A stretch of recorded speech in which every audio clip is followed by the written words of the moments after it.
How to add documents to Wix website. So right here, I've just clicked on edit site and I'm inside the Wix website editor.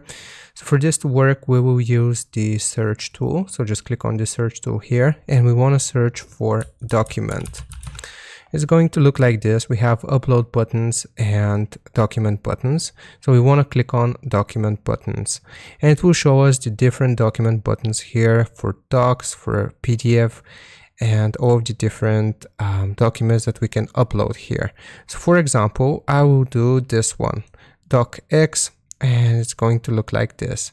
Now here we can actually upload our document that we want displayed on our website. So I'm going to click on upload media, upload from computer, and here I have an example document that I have on my desktop, and I will simply select it and it's going to upload. So it's going to look like this. Now we have to click on add to page, and now as you can see this document right here, if people click on it, then they'll be able to view it, they can download it, and that's how you add documents to your Wix website. I hope this helps you out. Leave a like and sub, and I'll see you next time.